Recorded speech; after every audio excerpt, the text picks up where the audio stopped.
Good morning students. कैसे हैं सब आप? अब देखो नीट बिल्कुल पास आ गया है और तुम्हारी टेस्ट सीरीज चल रही है। So we are moving towards the last test of our test series, then will start with mock test. तो हम लास्ट चैप्टर कर रहे हैं +2 क्लास का बायोलॉजी का, that is biodiversity and conservation. तो बायोडाइवर्सिटी एंड कंजर्वेशन में हम बायोडाइवर्सिटी के बारे में पढ़ेंगे, उसको कंजर्व करना जरूरी क्यों है और कैसे उसको कंजर्व करना है, हम ये सारी चीजें जो है इस चैप्टर में देखेंगे। बेटा देखो इस चैप्टर में डाटा थोड़ा सा ज्यादा है, तो वो डाटा हमें लर्न करना पड़ेगा, वो डाटा जो है हमें याद करना पड़ेगा, उसका और कोई सोल्यूशन नहीं है। ठीक है। और दूसरी बात ये है कि इसमें जो है इस चैप्टर के अंदर जो है हमें कुछ नेम्स वगैरह भी याद रखने हैं। 2-3 हमारे पास साइंटिस्ट के नाम आए हैं। तो चैप्टर को शुरू करते हैं। तो बायोडाइवर्सिटी, पहले वर्ड बायोडाइवर्सिटी का क्या मतलब है? बायो का मतलब होता है लिविंग एंड डाइवर्स का मतलब है डिफरेंट फॉर्म्स ऑफ लाइफ। तो डिफरेंट लिविंग ऑर्गेनिजम्स जो हैं हमारे पास, अलग अलग फॉर्म्स जो हैं लाइफ की, जैसे एक बैक्टीरिया है, स्नेल है, स्नेक है, प्लांट्स हैं, एनिमल्स हैं, छोटे से छोटा प्लांट है, बड़े से बड़ा प्लांट है। तो वो सारी अलग अलग फॉर्म्स हैं लाइफ की, उनको हम कहते हैं बायोडाइवर्सिटी। ठीक है। And the term biodiversity was popularised by a sociobiologist Edward Wilson. उन्होंने ये टर्म जो है पॉपुलराइज की थी। तो हमारी एनसीईआरटी कहती है कि अगर कोई एलियन इस अर्थ के ऊपर आ जाए, एलियन होता है जो हमारी अपनी प्लेनेट का नहीं है, कहीं बाहर से आया है, अगर वो हमारी इस अर्थ के ऊपर आ जाए तो सबसे पहले जिस चीज को देख के वो फैसिनेट होएगा, जो चीज उसको सबसे ज्यादा हैरान करेगी, वो है यहाँ पे बहुत ज्यादा बायोडाइवर्सिटी की प्रेजेंस। तो जरा देखते हैं, हम ध्यान से देखिए। तो पहले तो हम अपनी बायोडाइवर्सिटी को हमें प्रोटेक्ट करना चाहिए। दूसरी चीज देखो ध्यान से, तो कितनी बायोडाइवर्सिटी है? कहते सिर्फ आंट्स की तुम्हारे पास 20,000 स्पीसीज हैं, बीटल्स की तुम्हारे पास 3 लाख स्पीसीज प्रेजेंट है, फिशेस अकेली 20,000 स्पीसीज प्रेजेंट है फिशेस की, एंड ऑर्किड्स 20,000 स्पीसीज प्रेजेंट है। तो बेटा ये एक डाटा है, ये तुम्हें मैच द कॉलम की फॉर्म में आ सकता है। ठीक है, ये हमें जो है मैच द कॉलम की फॉर्म में आ सकता है डाटा, इसलिए हमने ये याद रखना है अच्छे से। And the term popularised by, term कौन सी? Biodiversity term was popularised by sociobiologist that is Edward Wilson. ठीक है।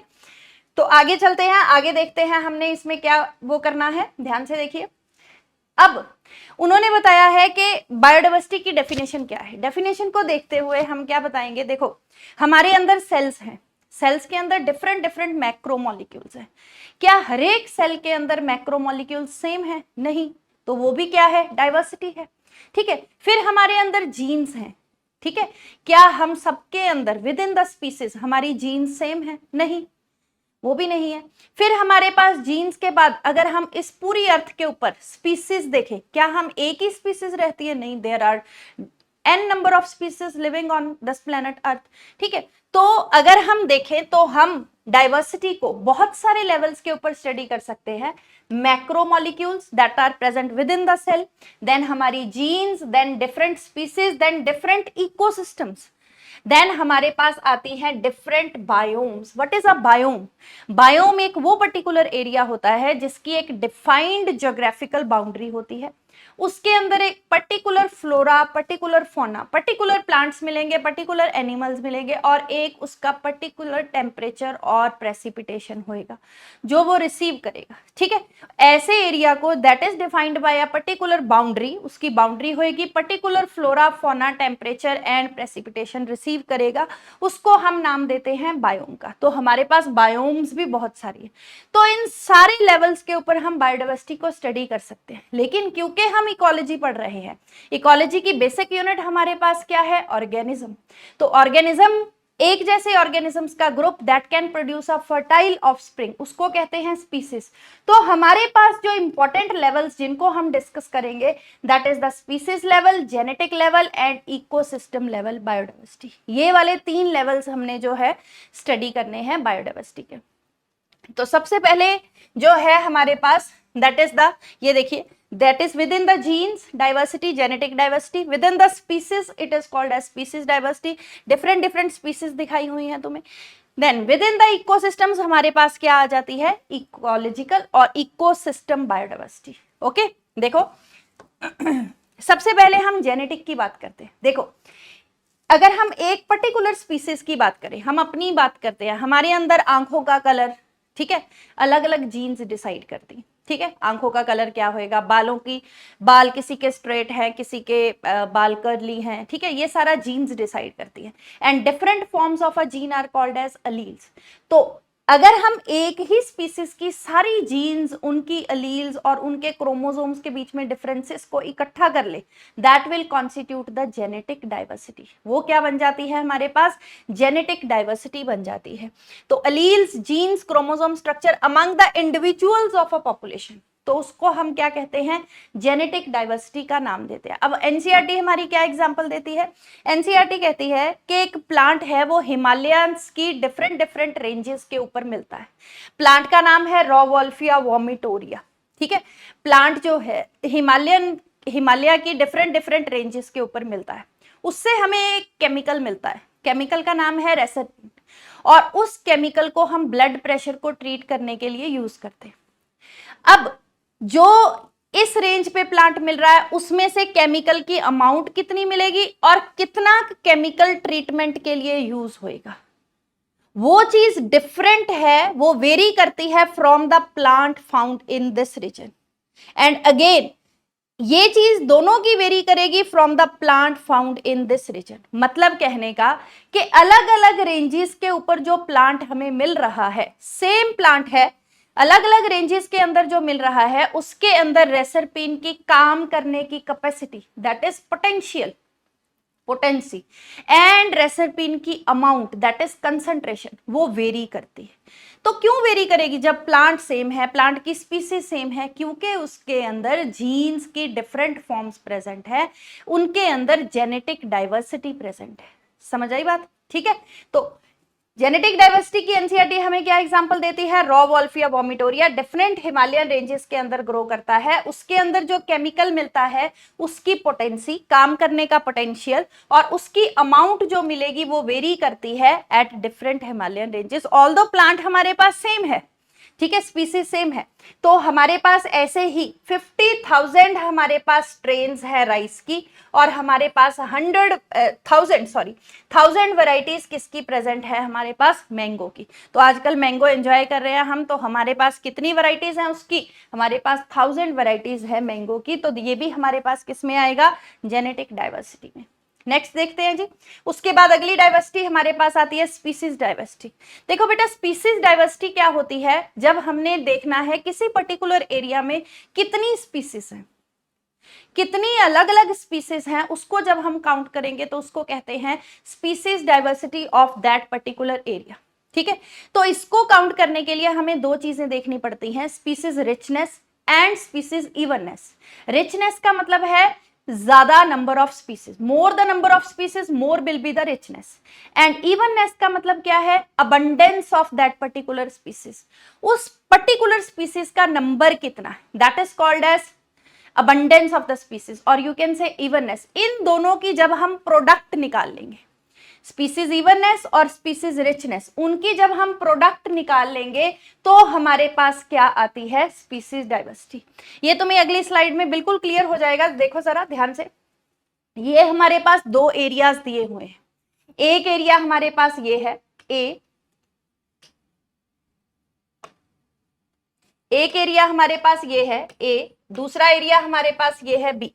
अब काउंट करते हैं इसके अंदर, देखते हैं कौन सा ज्यादा डाइवर्स है। देखो ध्यान से, पहले हम नंबर ऑफ स्पीसीज देखते हैं, 1, 2 और 3, 3 है इसके अंदर नंबर ऑफ डिफरेंट स्पीसीज। इसके अंदर भी 1, 2 और 3, बाकी सारी देखो सेम है।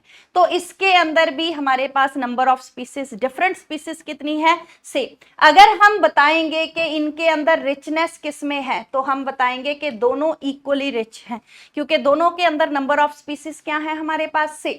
अब हम दूसरा जो हमारा वो है पॉइंट है, दैट इज स्पीसीज अबंडेंट, हमारी इवननेस किसके अंदर ज्यादा है। इवननेस देखो किसके अंदर ज्यादा है हमारे पास, काउंट करो जरा, 1 2 3 4 5 6 7 8 9, 9 तो प्लांट्स हैं, 2 हमारे पास ट्रीज हैं, और एक हमारे पास जो है चिड़िया है। इसके अंदर काउंट करें, 1 2 3 4, 4 हमारे पास ट्रीज है, 1 2 3, 3 हमारे पास फ्लावरिंग प्लांट्स हैं, 1 2 3 4, 4 ही हमारे पास फ्लावरिंग प्लांट हैं, 1 2 3 4, 4 ही हमारे पास छोटी सी चिड़िया। अब जरा नंबर चेक करो, इनके अंदर 9, 2 और 1 कितना फर्क है? क्या इनके अंदर इवननेस है? नहीं, इनके अंदर देखो हर एक का नंबर 4 है, तो इनके अंदर इवननेस भी है, रिचनेस भी है। तो जिसके अंदर इवननेस है और रिचनेस दोनों हैं, वो एरिया हमारा क्या होएगा? It will be more diverse as compare to the other area. समझ आया? स्पीसीज रिचनेस कैसे काउंट करनी है? स्पीसीज इवननेस और स्पीसीज रिचनेस जो है, उन दोनों को हमने मल्टीप्लाई करके स्पीसीज डाइवर्सिटी कैलकुलेट करनी है किसी पर्टिकुलर एरिया की। अब एनसीईआरटी हमें इसकी क्या एग्जांपल देती है?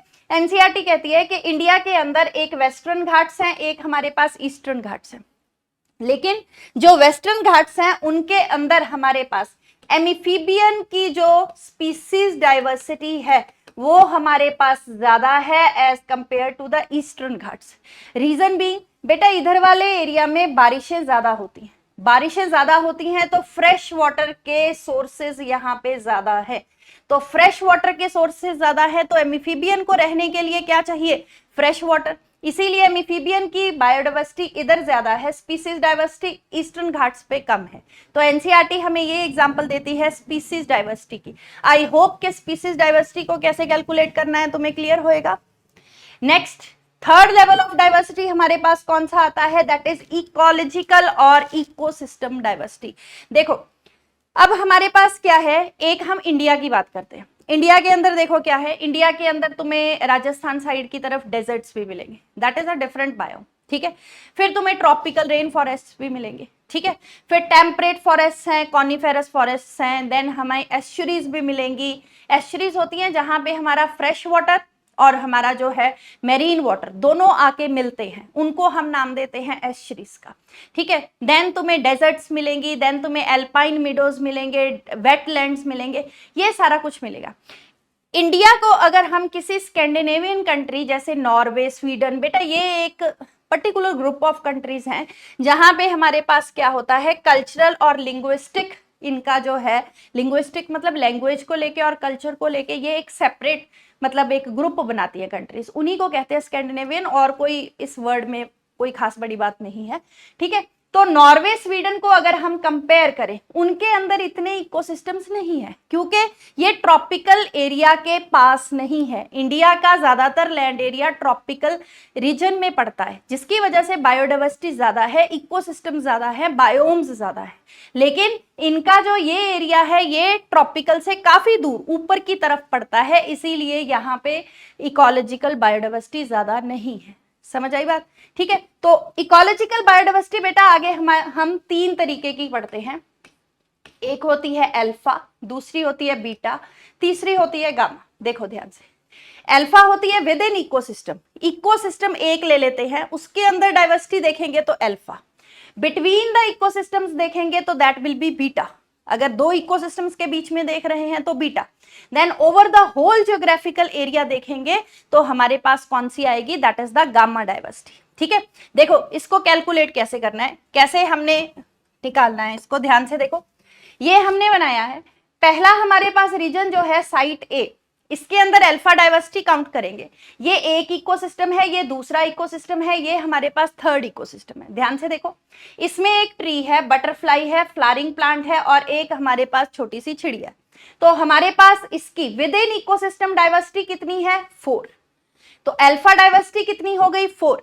अब हम इन दोनों के बीच में अगर निकालते हैं तो that will be known as beta diversity, between the ecosystems will be called as beta diversity. अब हमने इसमें क्या करना है, हमने इसके अंदर जो कॉमन स्पीसीज हैं उनको काउंट नहीं करना, जो स्पीसीज डिफरेंट है that will constitute the beta diversity. अब ये तीनों तो इसके अंदर कॉमन है जो मैंने ब्लैक करी हुई हैं, ठीक है, ये चौथी भी हमारी इसके अंदर है, ये दोनों स्पीसीज इस वाले इकोसिस्टम के अंदर नहीं है। तो बीटा डाइवर्सिटी कितनी हो गई हमारे पास, 2 स्पीसीज हो गई बीटा डाइवर्सिटी की। सिमिलरली अगर इन दोनों के बीच में निकाले हम तो हमारे पास ये तीनों जो हैं वो कॉमन है, ये अलग है और ये अलग है, तो इनकी भी क्या आई हमारे पास, 2 स्पीसीज। अब हमने निकालनी है gamma diversity over the whole geographical area, पूरे ज्योग्राफिकल एरिया के ऊपर जब हम निकालेंगे तो that will constitute the gamma diversity. अब देखो कौन कौन सी हमारे पास अलग है, डिफरेंसेस चेक करो। 3 तो हमारे पास ये हो गए, चौथा हमारे पास ये हो गया, ठीक है। 5, 6 ये हो गए डिफरेंट, देन एक ये डिफरेंट है, that is the 7th squirrel, ये अलग है। तो टोटल को हर एक को एक ही बार काउंट करना है, तो पूरे ज्योग्राफिकल एरिया के ऊपर कितनी आई हमारे पास 7। तो हमने कहा इकोसिस्टम डाइवर्सिटी क्या होती है, जहां पे ज्यादा इकोसिस्टम्स हैं, ज्यादा हमारे पास बायोम्स हैं, उसको हम कहते हैं कि ये इकोलॉजिकली ज्यादा डाइवर्स एरिया है। इकोलॉजिकल डाइवर्सिटी 3 तरह की होती है, with in ecosystem alpha, between ecosystems beta, and over the whole geographical area then it is called as gamma diversity। ठीक है, आगे देखते हैं जी नेक्स्ट। अब हम देखते हैं, हमारी एनसीईआरटी कहती है कि how many species are there in India and how many are there on earth. पहले हम अर्थ की बात करेंगे, फिर हम इंडिया की बात करेंगे। देखते हैं हमारे पास स्पीसीज का नंबर कितना है। देखो जी ध्यान से, how many species are on earth and how many are in India. देखो ध्यान से, पहले हम अर्थ की बात करते हैं। IUCN है हमारे पास, International Union of Conservation of Nature and Natural Resources, ठीक है। 2004 के अंदर इन्होंने हमें बताया था कि टोटल प्लांट और एनिमल की स्पीसीज 1.5 मिलियन से ज्यादा हैं, ठीक है। ये प्लांट्स की स्पीसीज है जो डिस्कवर हो चुके हैं, जिनके बारे में हमें पता है, वो है हमारे पास more than 1.5 million. Living world में 1.7 लिखा हुआ है, जो लिविंग वर्ड वाला चैप्टर है एनसीईआरटी के अंदर, ठीक है। तो मोर देन 1.5 मिलियन जो है, और हमें इस चीज का कोई आइडिया नहीं है कि कितनी species are yet to be discovered, कितनी वेट कर रही हैं। तो साइंटिस्ट ने कहा कि हमने कुछ चीजें देखी, क्या देखा कि ट्रॉपिकल्स के अंदर स्पीसीज जो डिस्कवर करने वाली रहती हैं वो ज्यादा है। दूसरा हमने देखा कि हमारा जो इंसेक्टा का ग्रुप है, इंसेक्ट्स जो हैं वो काफी रिच टेक्सोनोमिक ग्रुप है, तो उसका जब स्टैटिस्टिकल डाटा एक्सट्रापोलेट किया तो उससे उन्होंने कुछ एस्टिमेट्स लगाए। तो जब उन्होंने एस्टिमेट्स लगाए तो कईयों ने तो बहुत ही एक्सट्रीम एस्टिमेट्स लगा दिए कि जी हमारे पास टोटल डाइवर्सिटी है 20 to 50 मिलियन। लेकिन सबसे अच्छा एक साइंटिफिक और एक एजुकेटेड गेस जो लगाया था, दैट वाज बाय रॉबर्ट मे। उन्होंने कहा था कि हमारे पास जो एट प्रेजेंट डाइवर्सिटी है दैट इज 7 मिलियन। इतनी हमारे पास जो है वो डाइवर्सिटी है। तो अभी तक सारे जो लगे हुए गैसेस थे वो कौन से थे, एक्सट्रीम गैसेस, मतलब उन्होंने गैसेस लगाए अपना डाटा देख के। लेकिन जो सबसे साइंटिफिक लगता है, जो सबसे एक तुम कह सकते हो कि वाइज गैस लगता है, दैट वाज ऑफ रॉबर्ट मे, जिन्होंने बताया कि हमारे पास टोटल बायोडाइवर्सिटी जो है वो कितनी है, 7 मिलियन। तो एक क्वेश्चन कर लेते हैं यहां पे हमारे पास, Robert May places the global species diversity at about. ये तो एक्सट्रीम गैसेस थे, इतनी हमें पता है अकॉर्डिंग टू हमारा जो लिविंग वर्ल्ड वाला चैप्टर है, इसके अकॉर्डिंगली 1.5 मिलियन होना चाहिए। रॉबर्ट मे ने हमें क्या बताया था, कितनी है हमारे पास, 7 मिलियन स्पीसीज, ठीक है। तो ग्लोबल स्पीसीज डाइवर्सिटी हमारे पास कितनी है, 7 मिलियन। ओके नेक्स्ट देखते हैं जी। अब हम बात करते हैं कि ये जो 7 मिलियन बताया है रॉबर्ट मे ने, उसमें से हमारे पास 70% एनिमल्स है। इसमें से 70% हमारे पास एनिमल्स है, 22% प्लांट्स हैं, जिसमें algae, fungi, bryophyta, gymnosperm, angiosperms, ये सारे उन्होंने कंसिडर किए थे। और सबसे ज्यादा रिच टेक्सोनोमिक ग्रुप हमारे पास कौन सा है, इंसेक्ट्स है, जो कि है 70%। कहते हर 10 एनिमल्स के पीछे हमारे पास 7 क्या हैं, इंसेक्ट्स है। अगर तुम 10 एनिमल्स देखने बैठो तो उनके बीच में से तुम्हारे पास 7 क्या निकल के सामने आएंगे, इंसेक्ट सामने आएंगे। और फंजाई की स्पीसीज जो है उनका नंबर अगर तुम टोटल कंसीडर करो, fishes, animals, reptiles and mammals, इनको करो, इनको हम फार्म वर्ड से याद रखेंगे, तो फंजाई की फिर भी आउट नंबर करती है। फंजाई का नंबर इससे भी ज्यादा है। अगर एक तरफ हम फिशेस, एनिमल्स, रेप्टाइल्स और मैमल्स को इकट्ठा करके रख दे और दूसरी तरफ सिर्फ फंजाई की स्पीसीज रखे, तो फंजाई जो है हमारी आउट नंबर करेगी, ठीक है। तो इसमें बेटा एक हमारे पास पाई चार्ट्स दिए हुए हैं, 3 उसके लिए, वर्टिब्रेटा, इनवर्टिब्रेटा और प्लांट्स के लिए। तो उन पाई चार्ट्स को हमने ध्यान से देखना है, उनके ऊपर एक क्वेश्चन पक्का आता है, ठीक है, वो अक्सर बच्चे भूल जाते हैं, तो उनको अच्छे से देखना है। पहले हमारे पास है इनवर्टिब्रेट्स, इसमें देखो मैक्सिमम हमारे पास इंसेक्ट्स है, ठीक है, मैक्सिमम इंसेक्ट्स है। फिर हमारे पास आते हैं अदर एनिमल ग्रुप्स, ठीक है, देन हमारे पास मलस्क आते हैं, देन हमारे पास आते हैं क्रस्टेशियंस, देन वर्टिब्रेट्स में हमारे पास जितने फिशेस हैं अगर हम उनको कंपेयर करें मैमल्स, बर्ड्स और रेप्टाइल्स और एम्फीबियन से, तो फिश जो है वो आउट नंबर करती है, फिशेस का नंबर सबसे ज्यादा है। रेप्टाइल्स और बर्ड्स जो हैं फिर सेकंड नंबर पे आते हैं, देन हमारे पास आते हैं मैमल्स और एम्फीबियंस। एम्फीबियंस का नंबर कम क्यों है? क्योंकि फ्रेश वाटर के सोर्सेस कम हैं। मैमल्स का नंबर कम क्यों है? क्योंकि हमारे पास जो है इनका साइज बड़ा है, बड़ा साइज होने की वजह से they need a you can say dense vegetation to hide themselves.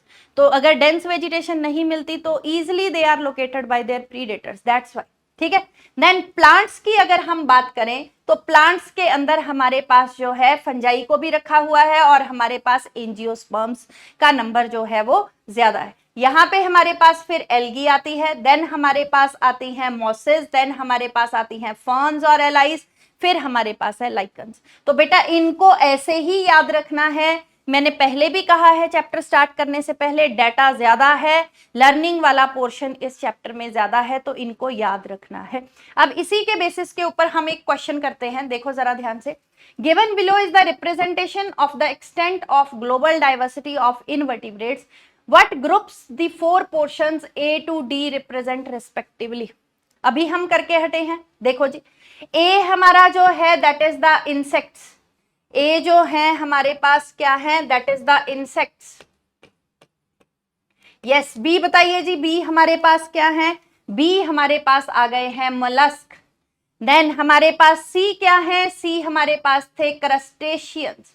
Then हमारे पास डी, इसके बाद किसका नंबर आता था, अदर एनिमल ग्रुप्स का नंबर आएगा, दूसरे एनिमल ग्रुप्स का नंबर आएगा, ठीक है। तो देखो ध्यान से ऑप्शंस मैच करो, ए पे इंसेक्ट्स 2 में आ गया, बी पे हमारे पास मलस्क होना चाहिए, इसमें आया सिर्फ, सी में हमारे पास क्रस्टेशियन होना चाहिए, 2 में आ गया। लेकिन हमारा आंसर क्या बन रहा है अकॉर्डिंग टू बी ऑप्शन, हमारा बन रहा है 4 आंसर। तो ऐसे आएंगे बेटा, ABCD लिख देंगे या इनमें नाम लिख देंगे, इसको पूछ लेंगे, बाकी सब में लिख देंगे, इसका पूछ लेंगे।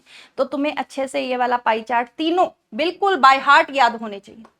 नेक्स्ट देखो जी, अब हमने कहा कि हमारे पास रॉबर्ट मे ने एस्टिमेट लगाया कि 7 मिलियन ग्लोबल स्पीसीज डाइवर्सिटी है, उसमें से 22% हमारे पास प्लांट्स है और हमारे पास जो एनिमल्स हैं वो 70% है। लेकिन यहाँ पे प्रोकैरियोट्स को उसने कंसिडर नहीं किया। क्यों प्रोकैरियोट्स को कंसिडर नहीं किया था? वो कहते हैं एक तो हमारे जो तरीके हैं प्रोकैरियोटिक बायोडाइवर्सिटी निकालने के वो कन्वेंशनल हैं, वो पुराने हैं, चलेंगे नहीं। दूसरा, सारे के सारे जो हमारे माइक्रो ऑर्गेनिजम्स हैं, प्रोकैरियोट्स हैं, प्रोकैरियोट्स खास करके, उनको हम कल्चर नहीं कर सकते। They can not be culturable, they are not culturable under lab conditions. Lab conditions के अंदर हम उनको कल्चर नहीं कर सकते सबको, तो सबकी डाइवर्सिटी पता नहीं लगाई जा सकती। तीसरा, वो कहता कि अगर मैं देखूं कि ये एक बैक्टीरिया है, एक बैक्टीरिया ये है, इनमें कोई बायोकेमिकल का डिफरेंस है, ठीक है। अगर मैं इनका जो है इनकी स्पीसीज को डिलिनिएट करने के लिए, इनकी स्पीसीज का नंबर काउंट करने के लिए अगर मैं क्या करूं, सिर्फ बायोकेमिकल जहां कोई और मॉलिक्यूल ले लूं, उसका क्राइटेरिया देखूं, उसके बेसिस के ऊपर इनको अलग करूं, तो कहते हैं इन अकेलों की biodiversity will run into millions. इसीलिए उसने प्रोकैरियोट्स को कंसिडर नहीं किया। तो क्या क्या बताएंगे हम एग्जामिनर को कि देखो जी 70% एनिमल्स हैं, जो 7 मिलियन है उसमें से 22% हमारे प्लांट्स हैं, प्रोकैरियोट्स कहीं पे नहीं आए। क्यों नहीं आए? पहली बात तो ये कि सारे कल्चरेबल नहीं है, दूसरी बात ये तरीके पुराने हैं, कन्वेंशनल मेथड्स हैं, तीसरी बात हम उसको ये बताएंगे एग्जामिनर को कि अगर हम बायोकेमिकल और मॉलिक्यूलर क्राइटेरिया इसको यूज करें इसकी स्पीसीज को काउंट करने का, तो इन अकेलों की स्पीसीज मिलियंस में चली जाएगी, ठीक है। ओके, तो इसके बाद हम बात करते हैं कि इंडिया के अंदर कितनी हमारी जो है डाइवर्सिटी है। इंडिया, इंडिया जो है वो वर्ल्ड के अंदर, देखो ध्यान से, इंडिया जो है अगर हम पूरा वर्ल्ड के अंदर देखें तो इंडिया ये रहा, ये अपनी लैंड का कंट्रीब्यूशन देता है 2.4%। इंडिया के पास इतनी लैंड आती है, इतना हिस्सा है इंडिया का। और अगर मैं बायोडाइवर्सिटी कंट्रीब्यूशन बताऊं तो अकेला इंडिया कितना देता है, 8.1%। क्या बात है, खुशी की बात है ये तो बहुत, है ना। We should be proud of our India and we should save our biodiversity, ताकि हम इस पोजीशन से भी थोड़ा आगे मूव कर जाए और कंट्रीब्यूट करें बायोडाइवर्सिटी पे। ठीक है, तो बैक चलते हैं हम। इंडिया का लैंड एरिया 2.4% होते हुए भी वो बायोडाइवर्सिटी शेयर कितना दे रहा है, 8.1%। बेटा यहाँ अक्सर हम कंफ्यूज हो जाते हैं, हम कई बार दोनों में कंफ्यूज हो जाते हैं कि लैंड एरिया कितना है और बायोडाइवर्सिटी शेयर कितना है। तो याद रखना है, अगेन वही बात, डाटा ज्यादा है, याद ज्यादा रखना है। ठीक है, तो इसीलिए इंडिया हमारा जो है 12 मेगा बायोडाइवर्सिटी नेशंस में से एक है। 12 हमारे पास ऐसे नेशंस है जिनके अंदर मैक्सिमम बायोडाइवर्सिटी है और हमारा इंडिया उनमें से एक है। ठीक है, तो क्यों ऐसा क्यों है, क्योंकि लैंड एरिया 2.4% होते हुए भी बायोडाइवर्सिटी में शेयर कितना दे रहा है, 8.1%। तो इंडिया के अंदर अभी तक जो डिस्कवर्ड हैं वो हमारे पास 45,000 स्पीसीज प्लांट्स की हैं और नियरली डबल अप्रोक्सीमेटली 90,000 स्पीसीज हमारे पास एनिमल्स की डिस्कवर हो चुकी हैं। ठीक है, और अभी कितनी हमारे पास वेटिंग है, जो species that are waiting to be discovered, कि हमें भी डिस्कवर करो। 1 लाख हमारे पास प्लांट की स्पीसीज है और 3 लाख हमारे पास एनिमल की स्पीसीज है that are waiting to be discovered. अब एनसीईआरटी कहती है कि जितनी का हमारे पास मैन पावर है, जितने का हमारे पास टेक्सोनोमिस्ट हैं, ठीक है, और जितना इनको टाइम लगना है डिस्कवर होने में, क्या हमें लगता है कि सारी की सारी डिस्कवर हो जाएंगी? कहते हैं वो लाइब्रेरी में जब नई बुक्स आती हैं तो लाइब्रेरी के अंदर एक कैटालॉग बनता है जिसमें सारी बुक्स के नाम लिखे जाते हैं। अगर हम कहते हैं इस अपनी बायोडाइवर्सिटी का कैटालॉग बनाने बैठे तो हमारी लाइब्रेरी जो है वो पहले ही बर्न हो जाएगी, इवन बिफोर द के उनके नाम कैटालॉग के ऊपर आए, उससे पहले ही हमारी स्पीसीज की एक्सटिंक्शन होती जा रही है। ठीक है, तो कहते हैं एनसीईआरटी क्या कहती है कि एक तो हमारे पास man power that is taxonomist की कमी है, दूसरा इसको टाइम बड़ा लगना है। दोनों चीजों को अगर को रिलेट करें तो बहुत मुश्किल है सारी बायोडाइवर्सिटी को ढूंढ पाना, बट फिर भी मुश्किल कुछ नहीं होता, अगर कोशिश की जाए तो करा जा सकता है। ठीक है, so these are the 12 mega biodiversity nations of world. ठीक है, इनमें से ब्राजील है हमारे पास। देखो यहाँ पे तुम्हें एक चीज मैं और समझाती हूँ, ध्यान से देखो। यहां से हमारे पास ये जो है, यहां से ये हमारे पास जो है, ध्यान से देखो, ये इक्वेटर की लाइन पास होती है। यहां से एक बार ध्यान से देखना क्योंकि ये आगे आएगा हमारे पास। यहां पे हमारे पास ऑलमोस्ट यहां से ही हमारे पास इक्वेटर की लाइन पास होती है।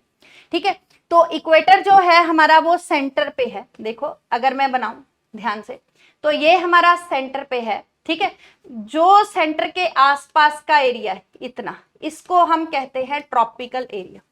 इस ट्रॉपिकल एरिया में ये आ जाता है हमारे पास, this is known as the lungs of the planet Earth, this is Amazon rainforest. ठीक है, जिसमें ब्राजील पड़ा है जिसके अंदर मैक्सिमम बायोडाइवर्सिटी है, ब्राजील है जिसमें मैक्सिमम बायोडाइवर्सिटी है। ठीक है, और अगर हम ऊपर ऊपर जाते जाएंगे तो we are moving towards the poles, poles की तरफ मूव कर रहे हैं, तो बायोडाइवर्सिटी कम होती जाएगी। कोलंबिया के अंदर हम अभी आगे याद करेंगे, अभी मैं दोबारा दिखाऊंगी इसको। कोलंबिया के अंदर बर्ड की कितनी स्पीसीज हैं, इसके अंदर वेस्कुलर प्लांट्स कितने होंगे, वो सारी चीजें हम याद करेंगे। एक बार हम आगे चलते हैं, ध्यान से देखो। ये मैंने क्या दिखाया तुम्हें, 12 मेगा बायोडाइवर्सिटी नेशंस दिखाए हैं, और एक चीज तुम्हें बताई है कि ये इक्वेटर है, इक्वेटर के पास हमारा ट्रॉपिकल एरिया लाई करता है। जो हमारे एरियाज ट्रॉपिकल एरिया में आ जाते हैं उनके अंदर मैक्सिमम बायोडाइवर्सिटी है। अगर हम सेंटर पे खड़े हुए इक्वेटर पे तो वहां बायोडाइवर्सिटी होगी ज्यादा, अगर हम पोल्स की तरफ मूव करते हैं तो हमारी बायोडाइवर्सिटी क्या होनी शुरू हो जाती है, कम।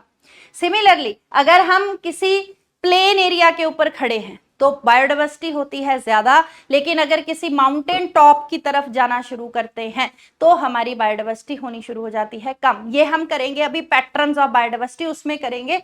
तो इसमें मैंने सोचा कि तुम्हें एक बार मैं ट्रॉपिकल एरियाज के बारे में बता दूं। देखो ध्यान से। ओके, तो नेक्स्ट हमारे पास क्वेश्चन आया है, क्वेश्चन देखते हैं जी। Which is false with respect to Earth's biodiversity, more than 70% of all species recorded are animals. बिल्कुल ठीक है जी, हमने अभी पढ़ा।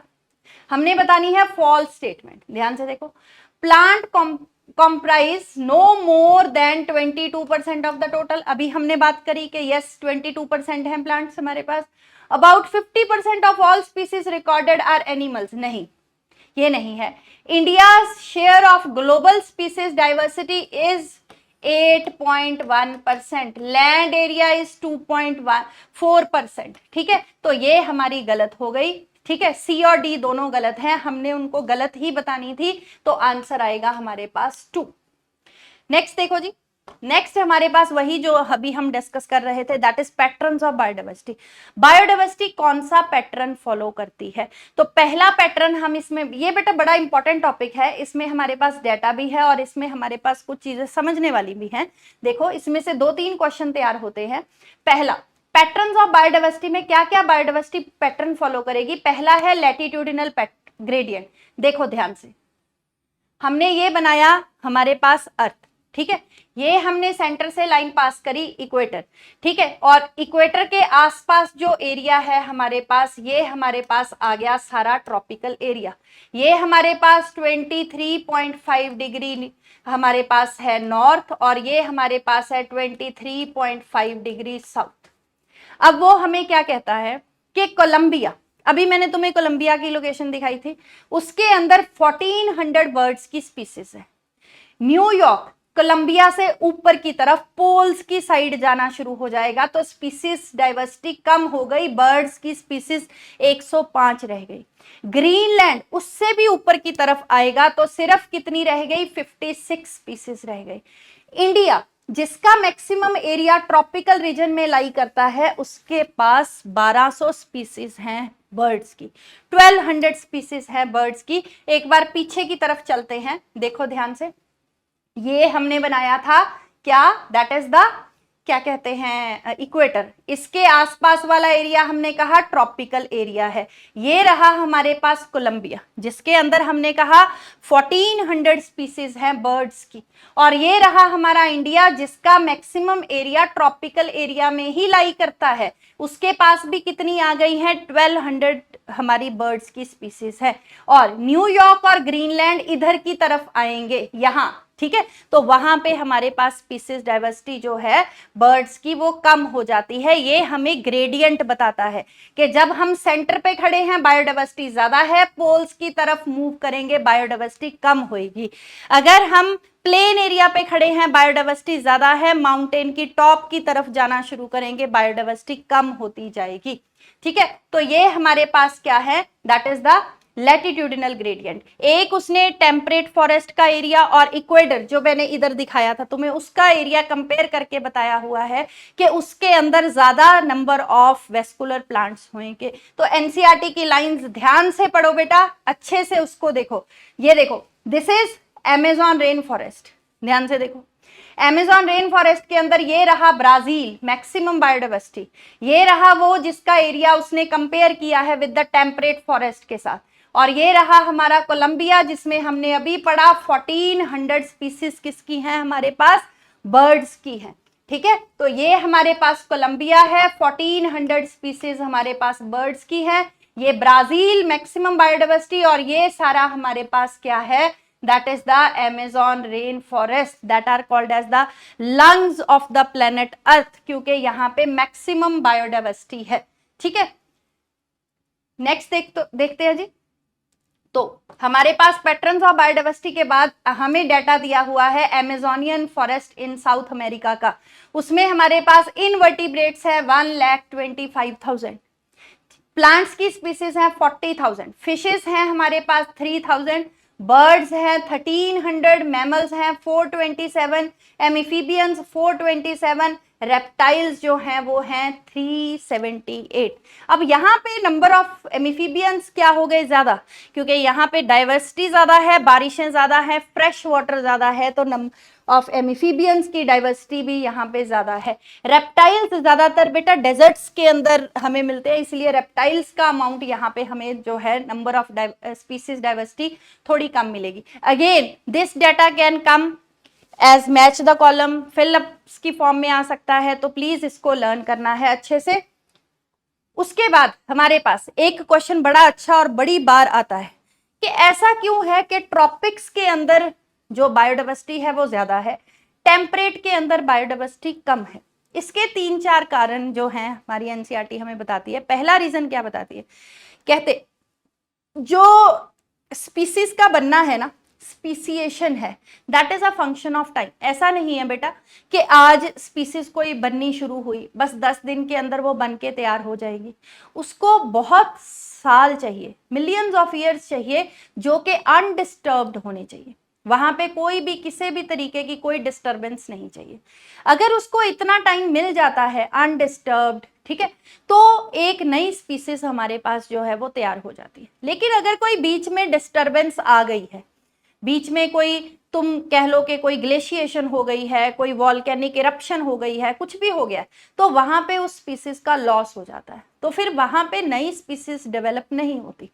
तो उन्होंने हमें क्या कहा है कि जो ट्रॉपिकल एरियाज हैं उनके अंदर जो एनवायरमेंट्स हैं दे आर रिलेटिवली कांस्टेंट, उनके अंदर कोई भी ऐसा अभी तक डिस्टरबेंस नहीं आई।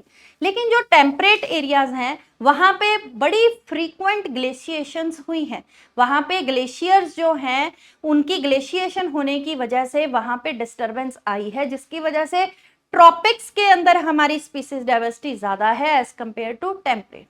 दूसरा देखो क्या होता है, जहां पे एनवायरमेंट्स प्रेडिक्टेबल होती हैं, ऑर्गेनिज्म अपने आप को वैसा ही प्रिपेयर कर लेता है, ठीक है, प्रेडिक्शन लग जाती है कि अब यहाँ पे ये होने वाला है, तो वहां पे ऑर्गेनिज्म अपने आप को अडेप्ट कर लेता है। लेकिन अगर एनवायरमेंट ही अनप्रिडिक्टेबल होएगी, पता ही नहीं आज क्या हुआ है, कल क्या होना है, तो प्रेपरेशन का टाइम नहीं मिलेगा, अडेप्टेशन नहीं आएगी, तो ऑर्गेनिज्म का नुकसान होएगा। तीसरा, जहां पे सीजन्स ज्यादा होते हैं, बार बार सीजन चेंज होता रहता है, ठीक है, तो जो उस सीजन के वेरिएशन के साथ अपने आप को नहीं अडेप्ट कर पाता उसको दिक्कत होती है। लेकिन जहां पे through out the year environment constant रहता है वहां पे ऑर्गेनिजम्स को इतनी दिक्कत नहीं होती। तो ट्रॉपिकल एनवायरमेंट्स जो हैं they are more stable, they are predictable, ठीक है, ज्यादा स्टेबल है, ज्यादा हमारे पास प्रेडिक्टेबल है, और वहां पे कोई भी ऐसी डिस्टरबेंस अभी तक नहीं आई। तो हमने क्या कहा, रिलेटिवली अनडिस्टर्ब्ड है, लेस सीजनल है, कांस्टेंट है और प्रिडिक्ट की जा सकती है, जिसकी वजह से ऑर्गेनिज्म जो है उसकी वहां पे निक स्पेशलाइजेशन हो जाएगी। ठीक है, ये होता है what is niche, niche is the functional role of a species, उसका फंक्शनल रोल, उसकी रेंज ऑफ टॉलरेंस कहां पे ज्यादा है, तो उसको हम कहते हैं that is known as niche specialisation. ठीक है, तीसरी चीज उसने क्या कही है कि ट्रॉपिक्स के अंदर जो है हमारे पास सोलर रेडिएशन ज्यादा है, ज्यादा सोलर रेडिएशन होने से क्या होएगी, ऑब्वियसली फोटोसिंथेटिक रेट बढ़ेगा तो क्या होएगी, प्रोडक्टिविटी ज्यादा होएगी। लेकिन टेम्परेट एरिया के अंदर बड़ी बार ग्लेशिएशन हो चुकी है, ज्यादा वो सीजनल है और प्रिडिक्टेबल कम है, प्रिडिक्ट नहीं की जा सकती, जिसकी वजह से हमारे पास क्या है वो ज्यादा डिस्टर्ब्ड रहती हैं, जिसकी वजह से हमारे पास क्या है ज्यादा नंबर ऑफ स्पीसीज जो है वो डेवलप नहीं हुई, because speciation is a function of time, time लगता है और उस टाइम में कोई भी डिस्टर्बेंस उनको नहीं चाहिए। और लेस सोलर एनर्जी अवेलेबल है टेम्परेट एरिया के अंदर, इसीलिए वहां पे प्रोडक्टिविटी भी कम है। तो ये बेटा मैंने एज सच दूसरा हमारा जो है pattern that is species area relationship, इसको एज सच मैंने एनसीईआरटी से ही लगाया है क्योंकि इसका हमें एक एक वर्ड पता होना चाहिए। तो हमारे पास साइंटिस्ट का नाम है ही वॉज अ नेचुरलिस्ट और ज्योग्राफर थे। Alexander von Humboldt South America के जंगल्स को एक्सप्लोर कर रहे थे और उन्होंने बताया कि जैसे जैसे हम एरिया में आगे बढ़ते जाते हैं तो स्पीसीज डाइवर्सिटी, स्पीसीज रिचनेस जो है वो हमारे पास क्या हो रही है, इंक्रीज हो रही है, लेकिन up to a certain limit. तो अगर हम इसकी इक्वेशन लिखते हैं तो हमारे पास आ जाएगा S is directly proportional to A, species richness जो है उसको हम एस से इंडिकेट कर रहे हैं और ए से हम एरिया को इंडिकेट कर रहे हैं, वो डायरेक्टली प्रोपोर्शन आ जाएगा। तो हम क्या करेंगे, इसको हटाने के लिए एक कांस्टेंट लगाएंगे सी, दैट इज वाई इंटरसेप्ट। ठीक है, अब देखो ध्यान से, जो हमारे पास तुम लॉग लेते हो, लॉग में तुम्हें पता होएगा कि जो हमारे पास मल्टीप्लाई में होती हैं चीजें वो लॉग में प्लस हो जाती है, जो रेज टू द पावर होता है वो लॉग लेते टाइम आगे आ जाता है। तो ये इक्वेशन क्या बन जाएगी, log S is equal to log C plus Z log A, ये वाली बन गई। अब अगर तुम इसको ध्यान से देखो तो ये बन जाती है एम एक्स प्लस सी वाली इक्वेशन जो तुम फिजिक्स में पढ़ते हो। और ये किस इक्वेशन किसकी है, that is of straight line, straight line की इक्वेशन है। तो लॉगरिदमिक स्केल के ऊपर अगर हम इसको प्लॉट करेंगे तो that is called as the, इसको हम क्या कहते हैं, स्ट्रेट लाइन हमारा ग्राफ आएगा। अगर हम वैसे इसको प्लॉट करेंगे इस इक्वेशन के अकॉर्डिंग तो it will be coming out as rectangular hyperbola. तो रेक्टेंगुलर हाइपरबोला में हमारे पास ये क्या दिखा रहा है, जैसे जैसे एरिया बढ़ता जा रहा है वैसे वैसे स्पीसीज रिचनेस बढ़ रही है, but up to a certain limit. जैसे जैसे एरिया बढ़ता जा रहा है स्पीसीज रिचनेस बढ़ती जा रही है, but up to a certain limit. ठीक है, तो ऐसे हो जाना ग्राफ का क्या बताता है कि एक लिमिट तक बढ़ रही है, उससे आगे वो नहीं बढ़ेगी। अब इसमें हमारे पास S जो है that is the species richness, A जो है वो हमारे पास एरिया है, C जो है that is the Y intercept है। Y इंटरसेप्ट का मतलब होता है ये लाइन Y एक्सिस के ऊपर कहां कट कर रही है, दैट इज Y इंटरसेप्ट। और हमारे पास Z जो है वो स्लोप ऑफ द लाइन है। स्लोप ऑफ द लाइन हमें क्या बताती है, देखो एक तो मैंने ये लिया ऐसे बनाया लाइक दिस, ठीक है, और दूसरा मैंने ऐसे लिया ऐसे बनाया लाइक दिस। अब देखो इसका एंगल इतना है, इसका एंगल इतना है, तो स्लोप जिसमें ज्यादा स्टीप है, जिसमें ज्यादा स्टीप है वो हमें क्या बता रही है कि यहाँ पे स्पीसीज डाइवर्सिटी क्या है, ज्यादा है। तो स्लोप जहां पे ज्यादा स्टीप है वो क्या बता रही है कि हमारे पास स्पीसीज डाइवर्सिटी यहाँ पे ज्यादा है। ठीक है, अब इकोलॉजिस्ट ने वैल्यू ऑफ जेड, जी जिसको बोलते हैं हम, उसकी वैल्यू देखी कि इसकी वैल्यू जो है वो लाई करती है 0.1 और 0.2 के बीच में। ये वैल्यू नहीं डिपेंड करती किसके ऊपर, एरिया कौन सा ले रहे हो उसके ऊपर डिपेंड नहीं करती, टेक्सा कौन सा ले रहे हो, तुम प्लांट्स ले रहे हो, एनिमल्स ले रहे हो, कोई पर्टिकुलर ऑर्गेनिज्म ले रहे हो, किस राजस्थान में ले रहे हो, अफ्रीका में ले रहे हो, ऑस्ट्रेलिया में ले रहे हो, वो वेरी नहीं करता, मैटर नहीं करता, बस उसकी वैल्यू इस रेंज में लाई करेगी regardless of the taxonomic group or the region, whether it is the plant in Britain, birds in California, mollusk in New York State, slopes of the regression line are amazingly similar। तो slope हमारे पास क्या आएगी, similar. But अगर तुम बहुत बड़ा area ले लेते हो, जैसे पूरे का पूरा कॉन्टिनेंट ले लेते हो, तो स्लोप जो है वो मच स्टीप आएगी। स्टीप आने का मतलब है इसकी वैल्यू इंक्रीज होके कितनी हो जाएगी, 0.6 से 1.2 हो जाएगी।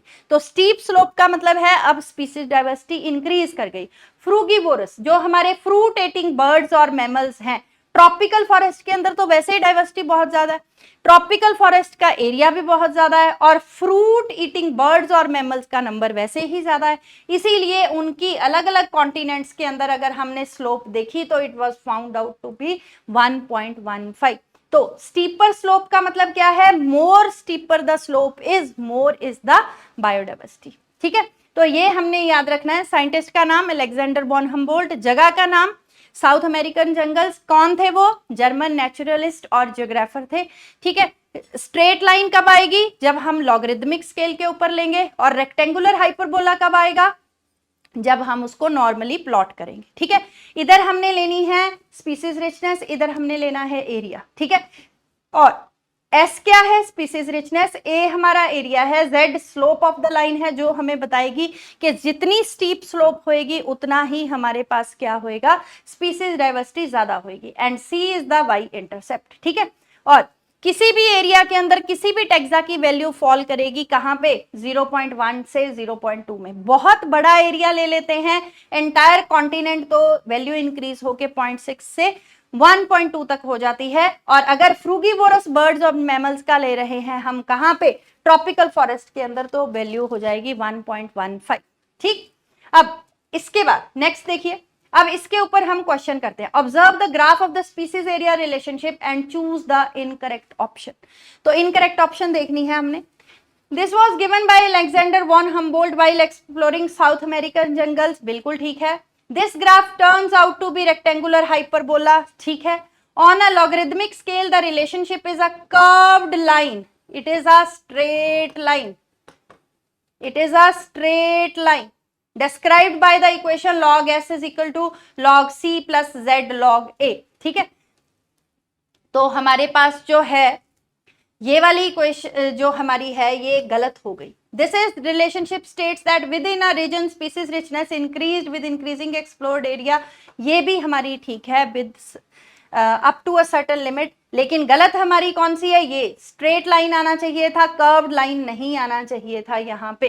ठीक है, तो नेक्स्ट हमारे पास देखो जी, नेक्स्ट क्वेश्चन हमारे पास है। ओके, अब नेक्स्ट क्वेश्चन करने से पहले हम छोटा सा कंसेप्ट और रिवाइज करते हैं। Importance of species diversity to an ecosystem.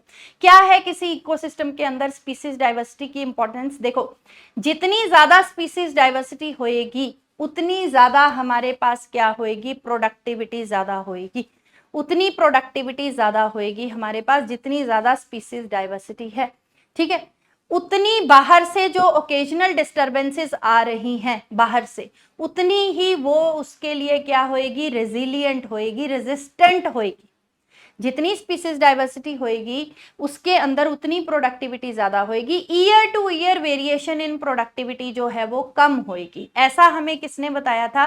David Tilman ने आउटडोर प्लॉट एक्सपेरिमेंट किया था, प्लॉट्स लेके उसके ऊपर एक्सपेरिमेंट किया था, जहां जिस प्लॉट में उन्होंने ज्यादा अलग अलग तरह के प्लांट्स लगाए थे, उनकी ईयर टू ईयर फिर प्रोडक्टिविटी चेक करी और बताया कि इनके अंदर वेरिएशन कम है। लेकिन जहां पे उन्होंने एक आधा ही प्लांट लगाया था वहां पे प्रोडक्टिविटी के अंदर वेरिएशन जो है वो ज्यादा आ रही है। ठीक है, तो पहली चीज हम क्या बताएंगे एग्जामिनर को कि जितनी ज्यादा स्पीसीज है उतना ज्यादा स्टेबल इकोसिस्टम है। स्टेबल इकोसिस्टम होने का मतलब है ईयर टू ईयर प्रोडक्टिविटी में इतना चेंज नहीं आता, प्रोडक्टिविटी ज्यादा होएगी। जितनी ज्यादा स्पीसीज है उतनी ज्यादा वो रेजिलिएंट है टू द ओकेजनल डिस्टर्बेंसेस। जैसे देखो क्या है, एक इकोसिस्टम के अंदर कोई प्लांट था, विद टाइम वो एक्सटिंक्ट हो गया। ठीक है, वहां पे एनिमल, जो कोई पर्टिकुलर एनिमल है वो उसी प्लांट के ऊपर फीड करता था। ठीक है, एक दो ही प्लांट थे, दूसरा वो खाता नहीं था, उसी के ऊपर फीड करता था।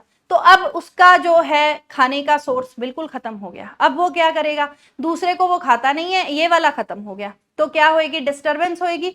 इकोसिस्टम जो है हमारा अपसेट हो जाएगा, इकोसिस्टम बैलेंस खराब हो जाएगा। जहां तो वो ऑर्गेनिज्म उस इकोसिस्टम को छोड़ के जाएगा, जहां फिर उसकी भी क्या हो जाएगी, डेथ। लेकिन अगर उसी इकोसिस्टम में ढेर सारे और प्लांट्स हैं तो उसके पास ऑप्शंस बढ़ जाती हैं। जो दूसरा खाता नहीं है उसको भी छोड़ देगा वो, ठीक है, लेकिन और भी बहुत सारे ढेर सारे प्लांट्स हैं तो उसके पास ऑप्शंस बढ़ गई हैं, तो वो किसी और प्लांट के ऊपर शिफ्ट हो जाएगा। तो वो जो डिस्टर्बेंस आई है एक प्लांट के खत्म होने से, उस डिस्टर्बेंस को उसने क्या कर दिया, नेग्लेक्ट कर दिया। उसके लिए वो क्या था, रेजिस्टेंट था, क्योंकि स्पीसीज डाइवर्सिटी ही इतनी ज्यादा थी। लेकिन अगर स्पीसीज डाइवर्सिटी कम होएगी तो उसमें क्या हो जाता है कि दूसरे ऑर्गेनिजम्स भी सफर करते हैं। समझ आई बात? ठीक है, तो मोर स्पीसीज डाइवर्सिटी होएगी तो वो ज्यादा रिजिलिएंट हो जाएगा टू द डिस्टर्बेंसेस। तो डेविड टिलमैन ने आउटडोर प्लॉट एक्सपेरिमेंट्स किए थे। उन्होंने कहा था कि जिसमें बायोडाइवर्सिटी ज्यादा है उसकी प्रोडक्टिविटी क्या आती है हमारे पास, ज्यादा। अगर बेटा हमारी बायोडाइवर्सिटी का लॉस हो जाता है तो इकोसिस्टम हमारा जो है वो स्टेबल नहीं रहता, उसमें डिस्टर्बेंसेस जो हैं, छोटी छोटी डिस्टर्बेंसेस हमारी जो हैं वो भी क्या करती हैं, डिस्टर्ब कर देती हैं इकोसिस्टम को, प्रोडक्टिविटी उसकी कम होनी शुरू हो जाती है। ठीक है, अब ये हमने एक टॉपिक किया था, why it is so special about tropics that might account for their greater biological diversity. देखे जरा ट्रॉपिक्स में इतना क्या स्पेशल है। They have remained relatively undisturbed for millions of years. मैंने बताया था कि मिलियंस ऑफ ईयर्स चाहिए किसी भी स्पीसीज को बनने के लिए, और यहाँ पे वो अनडिस्टर्ब्ड रहे हैं for millions of years. They environments are less seasonal, relatively more constant and predictable, बिल्कुल ठीक है। There is more solar energy available, yes. तो आंसर क्या आएगा हमारे पास? All of this. नेक्स्ट देखते हैं जी। नेक्स्ट इसमें एक हमने किया कि जितनी ज्यादा स्पीसीज डाइवर्सिटी होएगी उतनी ज्यादा स्टेबिलिटी होएगी, जितनी ज्यादा स्पीसीज डाइवर्सिटी होएगी उतनी ज्यादा रेजिलिएंट होएगी टू द ओकेजनल डिस्टर्बेंसेस, जितनी ज्यादा स्पीसीज डाइवर्सिटी होएगी उतनी ज्यादा हमारी जो है वो इकोलॉजिकल हेल्थ, इकोसिस्टम की हेल्थ मेंटेन रहेगी। अब हमारी एनसीईआरटी कहती है कि हमारे पास इतनी आंट की स्पीसीज हैं, अगर उनमें से थोड़ी सी स्पीसीज हटा दें, क्या उसका तुम्हारी लाइफ के ऊपर क्या इंपैक्ट पड़ेगा? क्या वो तुम्हारी लाइफ के ऊपर इंपैक्ट डालेगी अगर हम उसमें से थोड़ी सी स्पीसीज जो है वो हटा देते हैं?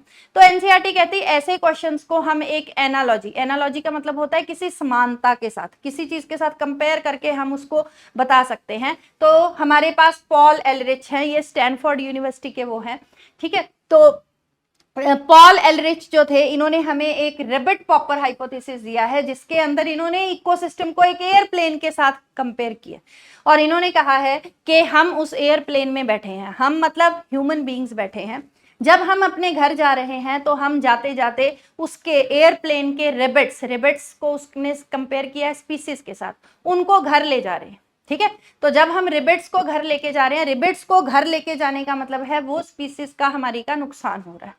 कहते जब इनिशियली हमने एक दो रिबट्स खोले तो इतना फर्क नहीं पड़ा, किसको? प्लेन की सेफ्टी। प्लेन क्या है? पूरा इकोसिस्टम, इसका मतलब पूरे का पूरा इकोसिस्टम जो है उसको इतनी कोई डिस्टरबेंस नहीं हुई क्योंकि स्पीसीज डाइवर्सिटी ज्यादा थी।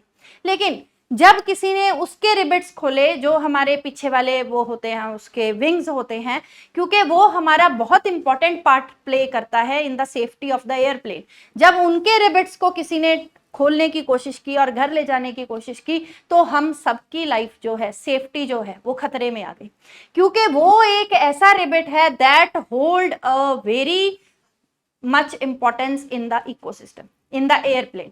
तो यहाँ एयरप्लेन कौन है? हमारा इकोसिस्टम। तो यहाँ वो प्लेन के जो विंग्स के ऊपर रिबट है वो किसको कंपेयर कर रहा है? कीस्टोन स्पीसीज की। कीस्टोन स्पीसीज ऐसी स्पीसीज होती हैं जिसका इकोसिस्टम की स्टेबिलिटी के ऊपर एक ह्यूज इंपैक्ट होता है। जैसे फिग है, फिग इज फिकस कैरिका, वो जो प्लांट है वो तब अपने फूल देता है जब दूसरे प्लांट्स जो है फूल और फल तब देता है जब दूसरे प्लांट्स अभी फूल और फल तैयार नहीं कर रहे होते। तो वो एक ऐसा प्लांट है जो उस टाइम पे इकोसिस्टम को मेंटेन करके रखता है जिस टाइम पे बाकी सारे प्लांट्स अभी अपने आप को प्रिपेयर कर रहे होते। तो वो इकोसिस्टम की स्टेबिलिटी को मेंटेन करने में उसका बहुत इंपॉर्टेंट रोल है। अगर हम ऐसी स्पीसीज को एलिमिनेट कर देंगे तो वाकई हमें फर्क पड़ेगा, फिर चाहे वो स्पीसीज 5 रिमूव करें, फिर चाहे ऐसी स्पीसीज जो हैं वो 2 ही रिमूव कर दें, तो इट विल अफेक्ट अस, ठीक है। तो उन्होंने, पॉल एलरिच ने बहुत ही एक सुंदर एग्जाम्पल देके वो किया है। अब इसमें एग्जामिनर तुम्हें ये पूछ सकता है एयरप्लेन को किसके साथ कंपेयर किया? इकोसिस्टम। रिबट्स को किसके साथ कंपेयर किया? स्पीसीज के साथ। पॉपिंग अ रिबट को एक्सटिंक्शन ऑफ अ स्पीसीज, और रिबट ऑन द विंग्स किसके साथ कंपेयर किए हैं? कीस्टोन स्पीसीज के साथ उनको कंपेयर किया। नेक्स्ट एक क्वेश्चन करते हैं, देखते हैं। Which of the following statement is not correct for a stable community? Stable community है जो हमारी, there is not much variation in productivity from year to year. Yes, अगर स्टेबल है तो उसके अंदर ज्यादा वेरिएशन नहीं आएगी। डेविड टिलमैन ने हमें एक्सपेरिमेंट करके बताया था। इट इज रेजिस्टेंट और resilient to occasional disturbances. Yes, वो रेजिस्टेंट होएगी to the occasional disturbances.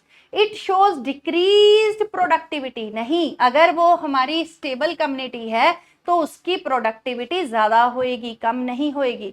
It is resistant to invasion by alien species. अगर कोई बाहर से स्पीसीज आ भी जाती है तो उसके लिए वो रेजिस्टेंट होएगी, वो उसको ज्यादा नुकसान नहीं कर पाएगी। ये भी ठीक है, लेकिन जो पॉइंट हमारा गलत है वो ये है थर्ड। तो आंसर हमारा इसमें थर्ड ही आएगा क्योंकि हमने नॉट करेक्ट बताना था। ओके, नेक्स्ट देखते हैं। नेक्स्ट कंसेप्ट हमारे पास क्या है? अभी एक क्वेश्चन करेंगे, मैच द कॉलम है। इंडिया का लैंड एरिया ट्रॉपिकल लैटिट्यूड के अंदर पड़ता है, इसीलिए इंडिया के पास 1200 स्पीसीज हैं बर्ड्स की। अमेज़न रेन फॉरेस्ट इन साउथ अमेरिका के अंदर ग्रेटेस्ट बायोडाइवर्सिटी है ऑन द अर्थ।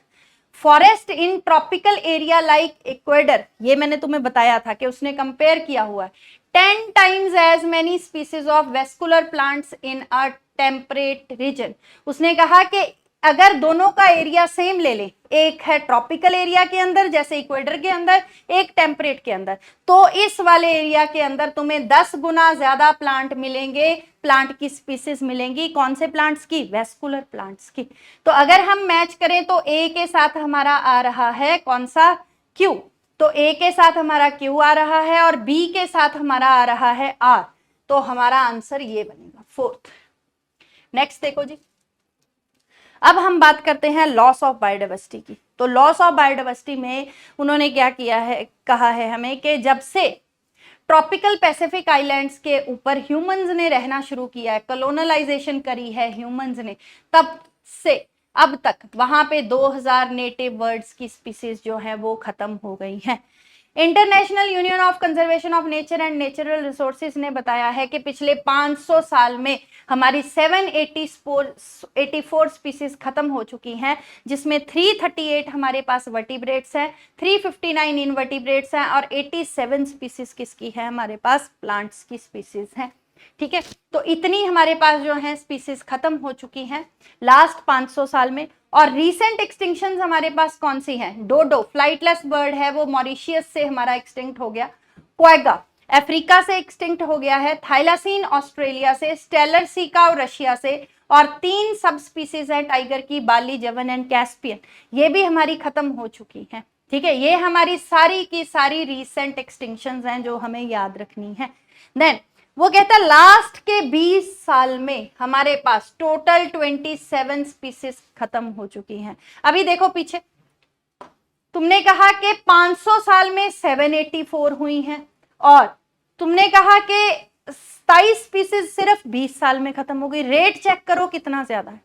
अगर इसी रेट पे हमारी एक्सटिंक्शन होती रही तो बहुत ज्यादा डाइवर्सिटी का लॉस हमें देखने को मिलेगा। ठीक है, ये हमारे पास है डोडो फ्लाइटलेस बर्ड, थाइलासीन, ठीक है। देन हमारे पास है पैसेंजर पिजन, ये हमारे पास क्वेगा है, स्टेलर सीकाव है, ये सारे हमारे एक्सटिंक्ट हो चुके। नेक्स्ट देखिए जी, एमिफीबियंस जो हैं वो ज्यादा वल्नरेबल हैं, they are more prone to extinction. ऐसा क्यों है? क्योंकि हमारी जो फ्रेश वाटर सोर्सेज है वो खत्म होते जा रहे हैं, बारिशें कम हो रही हैं, डिफॉरेस्टेशन ज्यादा हो रही है, अर्बनाइजेशन ज्यादा होने की वजह से हमारे फ्रेश वाटर सोर्सेज खत्म हो जा रहे हैं, जिसकी वजह से they are more prone to extinction. अभी हमारे पास 15,500 15,500 स्पीसीज ऐसी हैं that is facing the threat of extinction, जिनको खत्म होने का डर है। उनमें से 12% हमारे बर्ड्स हैं, 23% हमारे पास मैमल्स हैं, 32% हमारे पास एमिफीबियंस हैं और 31% हमारे पास क्या है? जिम्नोस्पर्म्स हैं। तो ये सारी हमारे पास they are facing the threat of extinction. अगर हम कुछ करके इनको बचा सकते हैं तो वी कैन। ठीक है, तो एक्सटिंक्शन बेटा हमारे पास 3 तरह की होती है। एक होती है नेचुरल, कोई नेचुरल कैलेमिटी हो गई, कोई नेचुरल डिजास्टर हो गया, उसकी वजह से एक्सटिंक्शन हो गई, तो वो नेचुरल। मास, जब एक ही बार में बहुत huge number of species extinct हो जाती हैं तो उसको कहते हैं मास एक्सटिंक्शन। एंथ्रोपोजेनिक ऐसी एक्सटिंक्शन जिसके लिए ह्यूमन की एक्टिविटीज आर रेस्पॉन्सिबल, उस एक्सटिंक्शन को हम कहते हैं एंथ्रोपोजेनिक एक्सटिंक्शन। कहते जब से हमारी अर्थ का ओरिजिन हुआ है अभी तक उसके ऊपर 5 एपिसोड्स हो चुकी हैं मास एक्सटिंक्शन की। अभी जो करंटली चल रही है that is the 6th episode of extinction. और ये 6th एपिसोड पहली 5 से अलग कैसे है? क्योंकि रेट जो है पहली 5 से 100 से 1000 टाइम ज्यादा है। 100 to 1000 time rate of extinction जो है वो पहली 5 के कंपैरेटिवली ज्यादा है। ज्यादा क्यों है? क्योंकि इस एक्सटिंक्शन का रीजन हमारे पास क्या है? Anthropogenic, that is human activities. तो एनसीईआरटी साथ में हमें वार्निंग भी देती है कि अगर यही ट्रेंड कंटिन्यू रहा तो अगले 100 साल में half of the biodiversity will be wiped out, साफ हो जाएगी। ठीक है, तो कहते हैं अभी तक हमारी अर्थ का जब से ओरिजिन हुआ है यहाँ पे 5 बड़ी एपिसोड्स हो चुकी हैं मास एक्सटिंक्शन की। अभी जो करंटली इन प्रोग्रेस है that is the 6th episode है जो कि प्रोग्रेस में है। और ये पहली 5 से कैसे अलग है? ये पहली 5 से ऐसे अलग है कि इसके अंदर 100 से 1000 टाइम्स जो रेट है एक्सटिंक्शन का वो क्या है? ज्यादा है। ठीक है, तो अगर यही ट्रेंड कंटिन्यू रहा तो क्या होएगा कि हमारे आने वाले 100 सालों में हाफ ऑफ द स्पीसीज जो है, डाइवर्सिटी जो है वो हमारी साफ हो चुकी होएगी, वाइप हो चुकी होगी। ठीक है जी। तो अब हमारे पास रीजंस क्या हैं? रीजंस हमारे पास मेन 4 है। 4 के लिए वर्ड यूज किया है क्वार्टेट। इविल होता है कोई बुरी चीज। तो कौन कौन से हैं? सबसे इंपॉर्टेंट रीजन जो है हमारा that is the habitat loss and fragmentation. जब हम किसी का घर खत्म कर देते हैं, जहां उसके घर के टुकड़े कर देते हैं, ठीक है, तो वो स्पीसीज जो है उसका एक्सटिंक्ट होना, उसका वहां से गायब होना निश्चित है। ठीक है, तो ये मोस्ट इंपॉर्टेंट रीजन है। इसके अंदर हमारी एनसीईआरटी बताती है कि ट्रॉपिकल रेन फॉरेस्ट एक टाइम पे 14% लैंड एरिया कवर करते थे, जो कि अब रिड्यूस होके कितना रह गया है? 6%। देखो ह्यूज लॉस। एनसीईआरटी ये भी लिखती है कि जैसे ही तुम ये चैप्टर खत्म करोगे, पढ़ते पढ़ते इस चैप्टर के एंड तक पहुंचोगे, जहां इस पैराग्राफ को खत्म करोगे तो और बहुत सारे हेक्टेयर्स, 1000 हेक्टेयर्स और खत्म हो चुके होंगे। तो तुम रेट इमेजिन करके देखो इनको खत्म करने का कितनी तेजी से चल रहा है। ठीक है, अमेज़न रेन फॉरेस्ट को क्लियर किया जा रहा है ताकि वहां पे सोयाबीन लगाई जा सके, ताकि ह्यूमंस को प्रोटीन के सोर्सेज ज्यादा मिल सके। ठीक है, और वहां पे बीफ कैटल मतलब जिस कैटल को खाया जाता है उसको खाने के लिए ग्रास की जरूरत होती है। मतलब अगर तुमने काऊ ग्रो करनी है तो काऊ किसके ऊपर फीड करती है? ग्रास के ऊपर। तो पहले तुम्हें ग्रास लगाना पड़ेगा, फिर वहां पे काऊ जो है वो रिप्रोड्यूस करेगी, काऊ का नंबर इंक्रीज करेगा, फिर तुम काऊ का क्या खाते हो? बीफ खाते हो। ठीक है, तो बीफ कैटल को रेज करने के लिए तुम्हारे पास क्या है? उसको क्लियर किया जा रहा है और वहां पे ग्रासेस लगाए जा रहे हैं। फिर पॉल्यूशन भी बहुत बड़ा एक वो है, रोल प्ले करता है। पॉल्यूशन की वजह से बहुत सारी स्पीसीज जो हैं वो खत्म होती जा रही हैं। जैसे देखो, जब से ये हमारे 4G 5G के लगने शुरू हुए हैं, कम्युनिकेशन के टावर्स लगने शुरू हुए हैं, तब से देखो हमारे पास क्या है? वो छोटी छोटी चिड़िया जो हमें दिखती होती थी अब वो दिखती नहीं है। तो वो भी एक तरीके का जो रेडिएशन पॉल्यूशन है उसकी वजह से वो खत्म होनी शुरू हो गई है। तो tropical rain forest 14% land cover करते हुए अब रह गए हैं कितना? 6%। अमेज़न रेन फॉरेस्ट को क्लियर किया जा रहा है, वहां पे सोयाबीन लगाई जा सके और वहां पे ग्रासेस लगाए जा रहे हैं ताकि वहां पे बीफ कैटल को रेज किया जा सके। तो ये सबसे बड़ा एक रीजन है habitat loss and fragmentation. More over, जब हम बेटा बीच में से जैसे कोई सड़क निकाल दी हमने बड़े जंगल के बीच में से, जब वो सड़क पार करते हैं, रोड को क्रॉस करते हैं, तो उनका नुकसान होता है। दूसरी चीज, जब हम ऐसे बीच में से रोड निकाल देते हैं तो इकोसिस्टम के एजेस ओपन हो जाते हैं, जिसकी वजह से वहां से पैरासाइट्स, पेस्ट, ये चीजें और अंदर एंटर करनी शुरू हो जाती हैं जो हमारी स्पीसीज को नुकसान करती है। देन दूसरा है ओवर एक्सप्लॉयटेशन। ओवर एक्सप्लॉयटेशन का मतलब है कि जैसे ही हमारी जरूरतें लालच में कन्वर्ट हो जाती हैं, पहले तो हमें उस चीज की जरूरत थी लेकिन फिर हमने लालच करना शुरू कर दिया कि चलो आज ही इकट्ठा करके रख लेते हैं, पता नहीं आगे मिलेगा कि नहीं मिलेगा। ठीक है, तो तब नुकसान होता है। जैसे स्टेलर सी काऊ, पैसेंजर पिजन, ये दोनों जो हैं ये ओवर एक्सप्लॉयटेशन की वजह से खत्म हो गए हैं।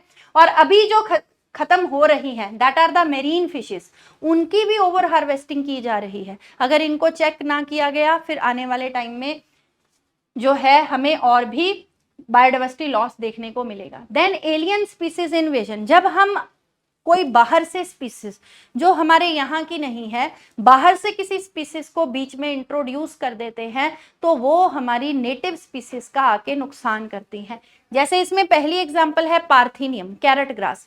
उसको हम लेके आए थे, व्हीट लेके आए थे, हमने बाहर से मंगवाई थी, उसके अंदर एज अ कंटेमिनेंट प्रेजेंट था। हमने क्वारंटाइन नहीं किया व्हीट को और हमने सीधा उसको क्या कर दिया? प्लांट कर दिया, और वो इतना ज्यादा फैल गया है कि वो हर जगह पे हमें मिलता है, पार्थेनियम कैरेट ग्रास।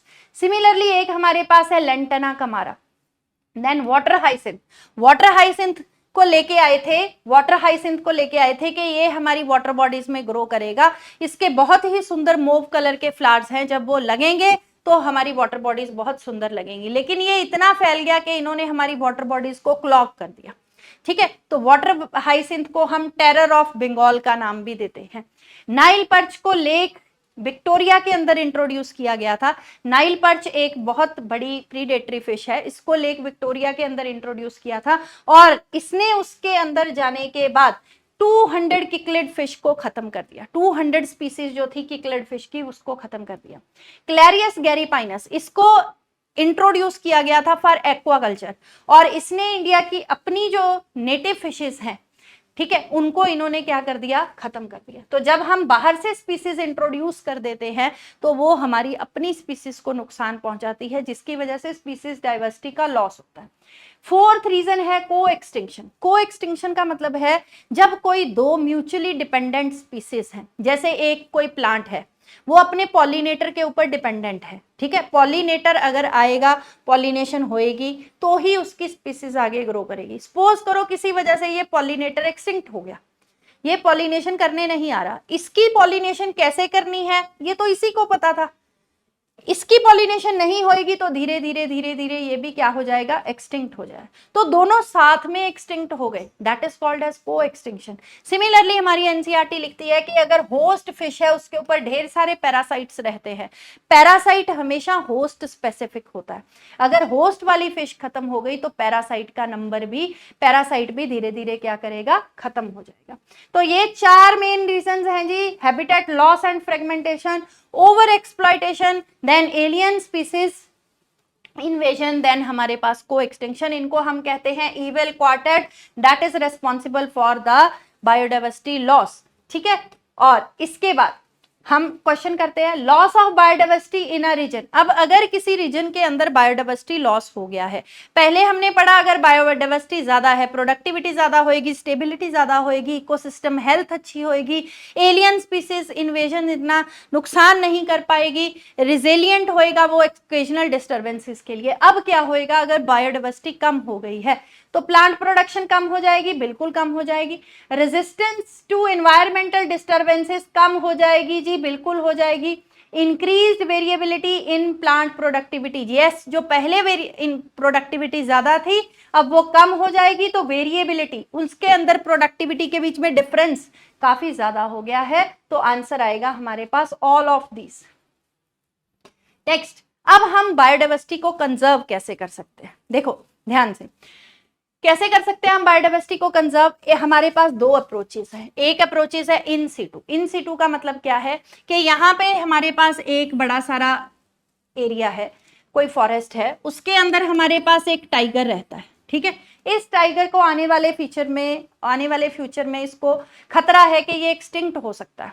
तो हम इस पूरे फॉरेस्ट को ही, जो इसका नेचुरल हैबिटेट है, इसको अगर प्रोटेक्टेड एरिया डिक्लेयर कर दे तो हम क्या कर सकते हैं, इसको लॉस होने से बचा सकते हैं। तो जहां वो रहता था उसके नेचुरल हैबिटेट के अंदर हमने उसको प्रोटेक्शन प्रोवाइड की, उसी हैबिटेट को एक प्रोटेक्टेड एरिया डिक्लेयर कर दिया, तो इसको कहते हैं इन सीटू कंजर्वेशन। एनसीईआरटी लिखती है एक्स सीटू कंजर्वेशन अगर तुम्हें अर्जेंट नीड है, तुम्हें लगता है आने वाले 10-15 सालों में ये खत्म होने वाला है, अर्जेंट नीड है, ठीक है, बस तुम्हें लगता है अब अभी ना बचाया तो कभी नहीं बचा सकते, but this is the last chance, तो हम उस वाले टाइगर को यहां से निकाल के एक ऐसे एरिया के अंदर ले जाएंगे जो एरिया उसके हैबिटेट जैसा लगता है बट उसका हैबिटेट नहीं है। तो जब हम उस जगह से निकाल के उसको कहीं और ले जाते हैं क्योंकि बहुत ही ज्यादा इमरजेंसी थी, तो उस कंजर्वेशन को हम कहते हैं ex situ conservation. In situ conservation में हमारे पास आते हैं कुछ प्रोटेक्टेड एरियाज, जिसमें national parks, wildlife sanctuaries आती हैं, और हमारे पास आते हैं बायोस्फीयर रिजर्व्स। ये तीनों आते हैं हमारे पास प्रोटेक्टेड एरियाज में। एक आती हैं सेक्रेड ग्रोव्स और दूसरे हमारे पास आते हैं इसमें biological biodiversity hotspots, biodiversity hotspot भी आते। एक्स-सीटू कंजर्वेशन में जैसे तुमने देखा होगा ज़ूलॉजिकल पार्क्स हैं, बोटेनिकल गार्डन्स हैं, जीन बैंक्स हैं, क्रायो प्रिजर्वेशन है। पहले इसको देखते, जोलॉजिकल पार्क्स में क्या होता है, तुम जाते हो जोलॉजिकल पार्क्स में, एनिमल रखे होते हैं, उनकी देखभाल करते हैं, उनको प्रॉपर टाइम पे खाना देते हैं, ठीक है। देन बोटेनिकल गार्डन्स में प्लांट्स ग्रो किए होते हैं, बहुत ऐसी स्पीसीज होती है जो आसपास नहीं मिलती, हमें वहां पे रखी होती है। जीन बैंक्स में हम कुछ जीन्स को, कुछ गैमीट्स को बायेबल और फर्टाइल कंडीशन में स्टोर करके रखते हैं। फिर उनको स्टोर कैसे करते हैं, हम उनको क्रायो प्रिजर्वेशन करते हैं। क्रायो प्रिजर्वेशन क्या होती है, क्रायो प्रिजर्वेशन होती है हम उसको लिक्विड नाइट्रोजन में -196 डिग्री सेल्सियस के ऊपर प्रिजर्व करते हैं। इसको हम नाम देते हैं किसका, क्रायो प्रिजर्वेशन का। फिर सीड्स को स्टोर करने के लिए हमारे पास सीड बैंक्स हैं, ठीक है। तो ये सारे एरियाज वो हैं जो नेचुरल हैबिटेट नहीं है, हमने निकाल के किसी और जगह पे उनको रखा हुआ है। So it comes under the category of ex situ conservation. अब हम जरा डिस्कस करते हैं इन सीटू कंजर्वेशन डिटेल में। इन सीटू कंजर्वेशन में पहले मैंने बताया तुम्हें प्रोटेक्टेड एरियाज, जिसमें हमारे पास आएंगी wild life sanctuaries, biosphere reserves, national parks, ठीक है। वाइल्ड लाइफ सेंचुरीज हमारे पास अभी 448 है, बायोस्फीयर रिजर्व्स हमारे पास 14 है, और 90 हमारे पास क्या है, नेशनल पार्क्स हैं, ठीक है। देन हमारे पास आते हैं बायोडाइवर्सिटी हॉटस्पॉट्स। पहले हम बायोस्फीयर रिजर्व के बारे में देखते हैं। देखो ये है बायोस्फीयर रिजर्व। बायोस्फीयर रिजर्व जो है हमारे पास, ये बायोस्फीयर रिजर्व जो है ये स्टार्ट हुआ था under the programme MAB। MAB is man and biosphere programme, जो किसने स्टार्ट किया था हमारे पास, यूनेस्को ने, United Nation Educational Scientific Cultural Organisation, इन्होंने स्टार्ट किया था MAB प्रोग्राम के अंदर। ये एक बहुत बड़ा एरिया होता है, ये बहुत सारी स्टेट्स को, बहुत सारे सिटीज को अपने अंदर ले लेता है, तो बहुत सारा बड़ा एरिया है। इसको 3 जोन्स में डिवाइड करते हैं। बिल्कुल सेंट्रल जोन होता है कोर जोन, जो कि बहुत ही ज्यादा स्ट्रिक्ट जोन होता है, इसमें कोई भी ह्यूमन एक्टिविटी अलाउड नहीं होती, ठीक है। देन हमारे पास आता है बफर जोन। बफर जोन हमारे पास वो जोन होता है जिसमें लिमिटेड ह्यूमन एक्टिविटी होती है, ह्यूमन सेटलमेंट्स भी मिलेंगी तुम्हें, और यहाँ पे हम रिसर्च वर्क कर सकते हैं और हम यहाँ पे मॉनिटरिंग भी कर सकते हैं, ठीक है। देन हमारे पास आता है ट्रांजिशन जोन, सबसे बाहर वाला। जो हमारा ट्रांजिशन जोन है इसमें प्राइवेट ओनरशिप भी अलाउड होती है, यहाँ पे भी रिसर्च, मॉनिटरिंग और ह्यूमन सेटलमेंट्स जो हैं वो अलाउ होती है। सबसे ज्यादा प्रोटेक्टेड एरिया होता है कोर जोन, जहाँ पे कोई भी जो है हमारी ह्यूमन इंटरवेंशन अलाउड नहीं होती। तो एक तरीके से जो हमारा बायोस्फीयर रिजर्व होता है वो क्या है, एक ऐसा हम कह सकते हैं कि प्रोजेक्ट है जिसमें हमने इकोसिस्टम, जहां हम कह सकते हैं बायोडाइवर्सिटी कंजर्वेशन भी करनी है, और साथ में हमने अपनी इकोनॉमिक ग्रोथ को भी फॉस्टर करना है bye research, development, monitoring, education, उस तरीके से। तो एक बायोस्फीयर रिजर्व एक ऐसा कंसेप्ट है जो मैन एंड बायोस्फीयर प्रोग्राम के अंडर स्टार्ट हुआ था, ठीक है। तो अगर हम प्रीवियस उस पे चलें तो बायोस्फीयर रिजर्व्स हमारे पास कितने हैं, 14 हैं। फिर हम आगे बायोडाइवर्सिटी हॉटस्पॉट्स। नॉर्मन मियर्स ने इसका कंसेप्ट स्टार्ट किया था बायोडाइवर्सिटी हॉटस्पॉट्स का। बायोडाइवर्सिटी हॉटस्पॉट्स एक ऐसे एरियाज होते हैं जहां पे हाई डिग्री ऑफ एंडेमिज्म होता है। एंडेमिज्म मतलब ऐसी स्पीसीज मिलती हैं जो वहीं पे मिलेंगी और कहीं पे हमें नहीं मिलेंगी, that are restricted to a particular geographical area. वहां पे बायोडाइवर्सिटी जो है बहुत ज्यादा है, और वहां पे थ्रेट टू हैबिटेट भी बहुत ज्यादा है, उनके बायोडाइवर्सिटी लॉस होने के चांसेस भी बहुत ज्यादा होते हैं। तो कुछ कंडीशंस हैं जिसकी वजह से हम किसी एरिया को बायोडाइवर्सिटी हॉटस्पॉट कंसिडर करते हैं। पहले तो हाई डिग्री ऑफ एंडेमिज्म होएगी, बहुत ज्यादा बायोडाइवर्सिटी होएगी, वहां पे थ्रेट टू बायोडाइवर्सिटी या फिर थ्रेट टू हैबिटेट ज्यादा होएगा, ऐसे एरिया को हम हॉटस्पॉट का नाम देते हैं, ठीक है। वर्ल्ड में हमारे पास पहले 25 थे, अब 9 और ऐड हो गए हैं, अब टोटल नंबर हो गया है 34। इंडिया में हमारे पास 3 है, कई बार एग्जामिनर लिख देता है इंडिया में 34 हैं और हम ठीक करके आ जाते हैं। इंडिया में हमारे पास बायोडाइवर्सिटी हॉटस्पॉट्स 3 हैं, western Ghats and Sri Lanka, Indo Burma and Himalayas. NCERT कहती है कि अगर हम सिर्फ बायोडाइवर्सिटी हॉटस्पॉट्स को ही बचा ले, ठीक है, अगर हम बायोडाइवर्सिटी हॉटस्पॉट्स को ही बचा ले तो भी हम 30% ऑफ द लॉस जो है बायोडाइवर्सिटी का वो कम कर सकते हैं। ऐसा क्यों कहा है, क्योंकि उन्होंने कहा कि देखो जी, अगर हमने डेवलपमेंट भी करनी है साथ में और हमने बायोडाइवर्सिटी का भी ख्याल रखना है, तो दोनों चीजें नहीं हो सकती, हैंड इन हैंड दोनों नहीं चल सकती। बायोडाइवर्सिटी लॉस होएगा अगर हमने डेवलपमेंट भी करनी है, अगर हमने थोड़ा एक्सेल भी करना है। तो फिर सजेशन दिया गया कि अगर तुम सिर्फ बायोडाइवर्सिटी हॉटस्पॉट ही कम अपने जो है बचा लो तो भी तुम 30% बायोडाइवर्सिटी लॉस को कम कर सकते हो, although they cover very less area. ठीक है, ओके। देन हमारे पास आती हैं सेक्रेड ग्रोव्स एंड लेक्स हैं हमारे पास कुछ, जैसे पुष्कर लेक है। देन हमारे पास ग्रोव्स में कौन कौन सी आती हैं, खासी एंड जैंतिया हिल्स हैं मेघालय के अंदर, बेटा डाटा ज्यादा है, नाम ज्यादा है, याद करने हैं। अरावली हिल्स हैं राजस्थान के अंदर, वेस्टर्न घाट्स हैं कर्नाटका और महाराष्ट्र के अंदर, चंदा बस्तर एंड सरगुजा एरिया है हमारा एमपी के अंदर। देन जो मेघालय के अंदर हमारे पास ग्रोव्स हैं, they are the last refuge, उनके अंदर हमें बहुत ही रेयर और थ्रेटन्ड स्पीसीज मिलती हैं जो कहीं पे और हमें नहीं मिलेंगी।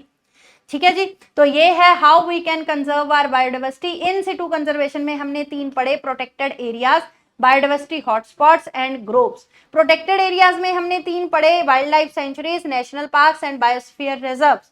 ठीक है, अब नेक्स्ट क्वेश्चन करते हैं जी हम। देखो ये हमारे पास है बायोडाइवर्सिटी हॉटस्पॉट्स दिखाए हुए हैं, ये हमारे पास है वेस्टर्न घाट्स और ये हमारे पास है हिमालयाज और इधर वाला एरिया हमारा आता है इंडो वर्मा वाला एरिया। ठीक है जी, नेक्स्ट देखो, which of the following both pairs have the correct combination. In situ conservation हमारी जो है सीड बैंक, नहीं ये तो गलत हो गया। एक्स-सिटू नेशनल पार्क, इन सिटू कंजर्वेशन हमारा जो है वो टिश्यू कल्चर, नहीं ये नहीं है। इन सिटू कंजर्वेशन में हमारा आएगा नेशनल पार्क, ये ठीक है। एक्स सिटू कंजर्वेशन में हमारा आएगा बोटेनिकल गार्डन, बिल्कुल ठीक है। ठीक है, इन सिटू कंजर्वेशन में क्रायो प्रिजर्वेशन नहीं आती, तो आंसर हमारा होएगा 3। ये नीट 2015 का क्वेश्चन है जी।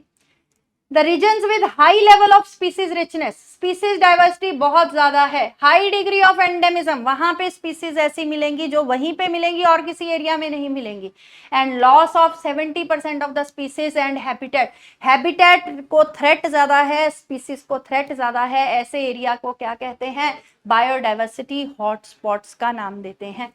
नेक्स्ट, ये हमारे पास बायोस्फीयर रिजर्व है, हमने इसमें बताना है कौन सा जोन कौन सा है। ठीक है, तो हमने लेबल करना है। तो देखो जी, अगर हम इस डायग्राम को दोबारा देखें जो हमने पीछे दिखाई थी, देखो ध्यान से, ये वाली, तो ये कोर है, ये हमारा बफर जोन है और ये हमारा ट्रांजिशन जोन है।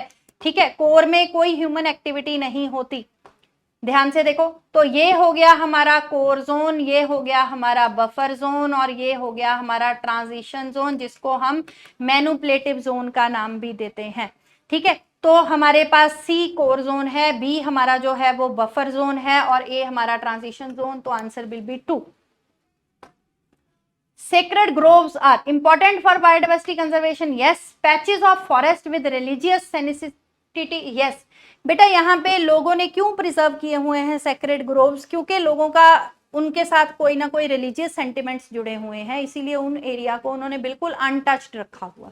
ठीक है, forest which have large number of rare and threatened plants, yes, तो इसमें हमारे पास क्या आएगा, ऑल ऑफ दिस। देन अब एंड में आके हमने इतना कुछ पढ़ लिया, इतनी एक्सटिंक्ट हो रही हैं स्पीसीज, इतनी स्पीसीज हमारी जो है वो on the verge of extinction है।